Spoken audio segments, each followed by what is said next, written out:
Crooks are getting more creative when it comes to getting their hands on your money. CBS 5 is working to make you scam savvy.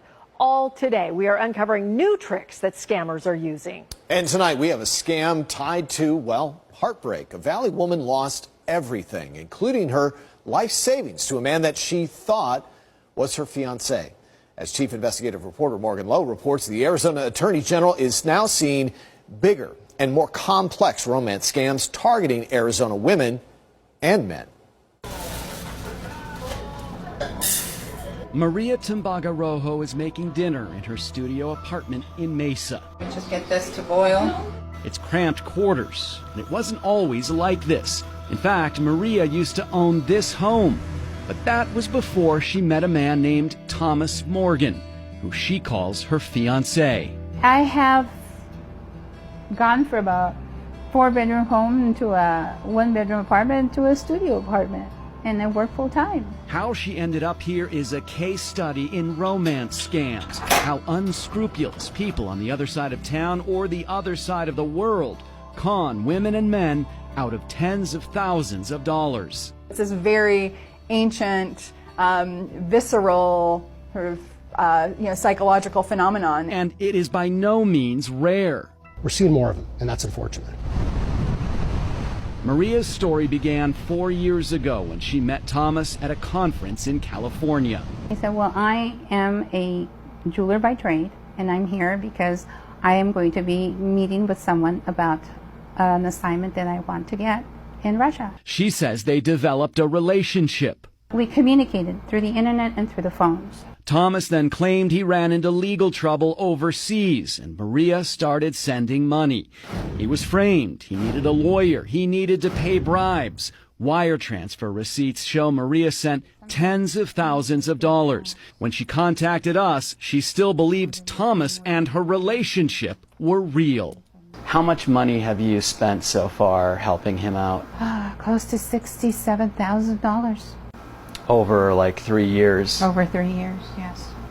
$67,000. And you don't think you're being scammed? I don't. I really don't, because I don't feel it. I feel he's an honest man. He cried when he was in jail.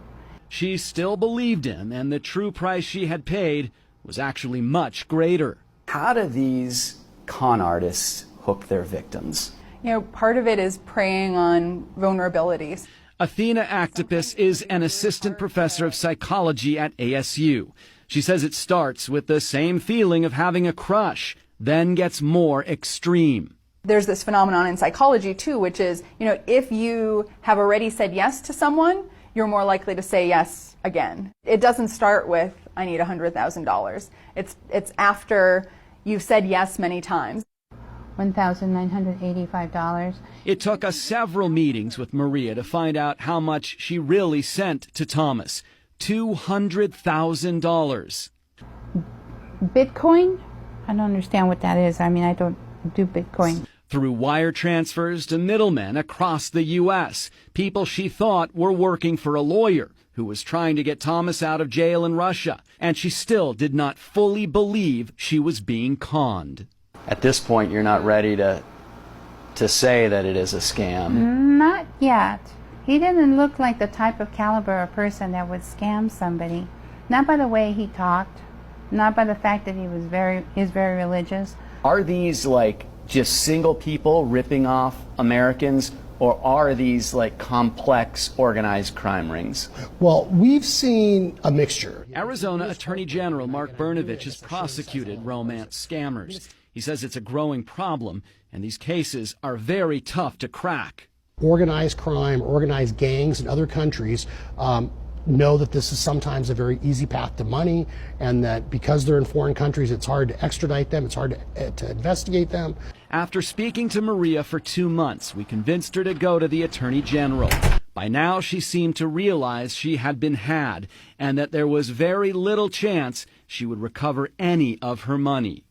No, the only thing I have left then is to go to the FBI and let them know what happened, because I've got all the documentation of the monies that was sent. We were supposed to have gotten married after the contract was done in Russia. We had our plans and everything, and it all fell through. You weren't supposed to be living in a studio apartment. No.